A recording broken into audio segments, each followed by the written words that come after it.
সংগ্রামরত ছাত্রছাত্রী জনতা ও দেশপ্রেমিক বাংলাদেশী যে যেখানে আছেন, আসসালামু আলাইকুম। বর্তমান পরিস্থিতি একটা আপডেট দিতে আমি এলাম। বর্তমান পরিস্থিতি বাংলাদেশে অত্যন্ত ভয়াবহ এবং এই স্বৈরাচারী শেখ হাসিনা সরকারের সম্পূর্ণ নিয়ন্ত্রণের বাইরে। বিকাল 3:30 কালকে আমার বাসায় কি হয়েছে আপনারা অলরেডি জানেন। রাত্র 11:30টার সময়ে 50-60 জন লোক লাঠিসোঁটা নিয়ে এসে দরজা ভাঙার চেষ্টা করেছে, আমাদের মেইন গেটটা, লোয়ার গেটটা ভাঙার চেষ্টা করেছে, তালা ভাঙার চেষ্টা করেছে। সেটা করতে না পেরে তারা লাইট যা আছে সব ভেঙেছে, ইট পাটকেল মেরে গাড়ি ভেঙে ফেলেছে। নিচে কয়েকটা গাড়ি ছিল, বেশ কিছু গাড়ি ক্ষতিগ্রস্ত হয়েছে, তারা ক্যামেরা ভেঙে ফেলেছে। এবার মানুষের পাশে সেনাবাহিনী। সম্মানিত ভিউয়ার্স, রুমিন ফারহানার প্রথমে একটু আপনাদেরকে ভিডিও দেখিয়েছি, সম্পূর্ণ ভিডিওটা দেখাবো এবং রুমিন ফারহানা যে কথাগুলো বলেছে, কথাগুলো শুনলে আপনারা অবাক হবেন। সেনাবাহিনীরা কিন্তু মানুষের পাশে দাঁড়ালেন। সম্মানিত ভিউয়ার্স, আমি রুমিন ফারহানার কথাগুলো আপনাদের মাঝে তুলে ধরছি। রুমিন ফারহানার কথাগুলো শুনে আপনাদের মূল্যবান মন্তব্য কিন্তু কমেন্টে জানাবেন। চলেন আমরা সম্পূর্ণ আলোচনাটুকু শুনে আসি। তো কালকে রাত 2:30 পর্যন্ত আমার বাসায় সাংবাদিক ভাইরা ছিলেন। আমি আমার অন্তরের অন্তঃস্থল থেকে যে সাংবাদিক ভাইরা আমার পাশে দাঁড়িয়েছেন, নিউজ করেছেন, ব্রেকিং নিউজ দিয়েছেন, অ্যাটলিস্ট রাত 2:30টার সময় এটা আমাকে মানসিকভাবে শক্তিশালী করেছে। আমি তাদের সকলকে অন্তরের অন্তঃস্থল থেকে ধন্যবাদ জানাতে চাই। আমি একই সঙ্গে এটাও বলতে চাই, বাংলাদেশ কিন্তু একটা যুদ্ধাবস্থার মধ্যে আছে। কথাটি শুনতে যেমনই লাগুক, আমার নিজের দেশের পুলিশ, আমার নিজের দেশের কিছু নাগরিক, তারাই ঝাঁপিয়ে পড়েছে আমাদের সাধারণ মানুষের ওপরে। আমি 1971 দেখিনি, আমি পাক হানাদার বাহিনীর তাণ্ডব দেখিনি, আমি রাজাকার আলবদরের নোংরামি দেখিনি, কিন্তু স্বাধীন দেশে স্বাধীন নাগরিক হিসেবে যেই দলটি নিজেকে স্বাধীনতার পক্ষের শক্তি দাবি করে, যেই দলটি দাবি করে বাংলাদেশের স্বাধীনতা রচিত হয়েছে তাদের হাত ধরে, যেই দলটি বাংলাদেশের সংবিধানের প্রণেতা হিসেবে নিজেকে দাবি করে, যেই দলটি আসলে নিজেকে মনে করে বাংলাদেশটা সৃষ্টি করেছে তারা, সেই দল শুধুমাত্র ক্ষমতায় থাকবার জন্য এবং শুধুমাত্র ক্ষমতায় থাকবার জন্য নির্বিচারে নিজের দেশের নাগরিককে গুলি করে মেরে ফেলতে, নিজের দেশের ছোট ছোট শিশুদেরকে, প্রায় 34 জন শিশুকে হত্যা করা হয়েছে ইউনিসেফ বলছে। স্বরাষ্ট্রমন্ত্রী অবশ্য একটু হাসি দিয়ে বলছেন তারা নাকি শিশু নয়, তারা কিশোর। কিশোর মারাটা জায়েজ।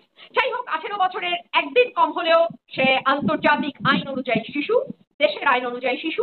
আমি সেই তর্কে যাচ্ছি না। আমার কাছে শিশু, কিশোর, তরুণ, যুবক, বৃদ্ধ সকলের মৃত্যুই আমার কাছে নৃশংস। আমি একটি মৃত্যুকে আরেকটি মৃত্যু থেকে কোনোভাবেই আলাদা করতে পারি না।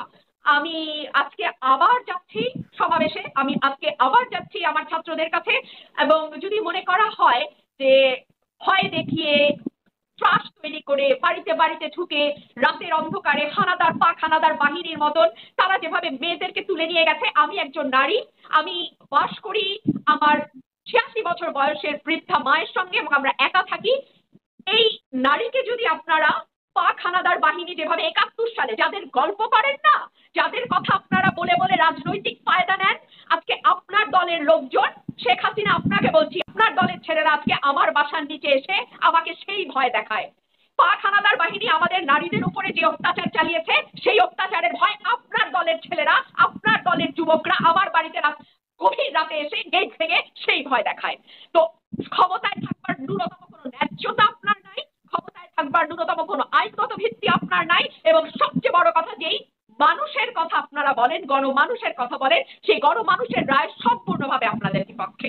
বিভিন্ন জায়গা থেকে খবর আসছে সেনাবাহিনী আমাদের ছাত্রদের পাশে দাঁড়িয়েছে, নির্বিচারে যে জায়গাগুলোতে গুলি চলেছিল, ছাত্রলীগ, যুবলীগ, আওয়ামী লীগের গুন্ডা পান্ডারা যেখানে গুলি চালিয়েছে, নির্বিচারে গুলি চালিয়েছে, তার বহু জায়গায়, বীরপুর ফর এক্সাম্পল, কুমিল্লাতে, যাত্রাবাড়িতেও আমি শুনতে পাচ্ছি কোনো কোনো জায়গায়, চট্টগ্রামে সেনাবাহিনীর সদস্যরা নির্বিচারে গুলির বিপরীতে পাল্টা প্রতিরোধ করে তুলেছে এবং ছাত্রদের পাশে দাঁড়িয়েছে।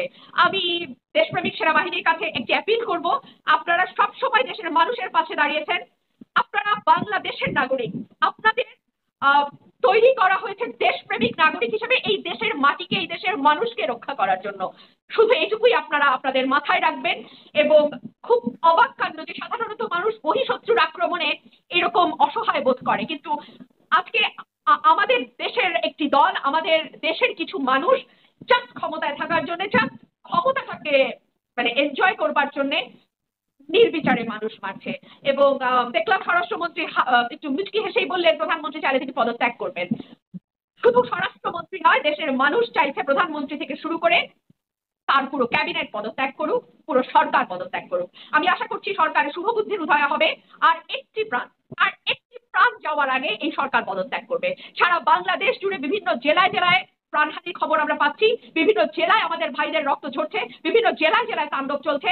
আমি অ্যাপিল করব এই তাণ্ডব এখনই বন্ধ করুন, কারণ যত দ্রুত পদত্যাগ করবেন আপনাদের এক্সিট ততটাই বেটার হবে। কারণ যত সময় যাবে, অ্যাট্রসিটি যত বেশি বাড়বে, আপনার যাওয়াটা কিন্তু ততই কঠিন হবে। সম্মানিত ভিউয়ার্স, এই যে রুমিন ফারহানার কথাগুলো শুনলেন, কথাগুলো কতটুকু ভালো লেগেছে অবশ্যই আপনাদের মূল্যবান মন্তব্য কিন্তু কমেন্টে জানাবেন। সবাই ভালো থাকবেন, সুস্থ থাকবেন। আসসালামু আলাইকুম।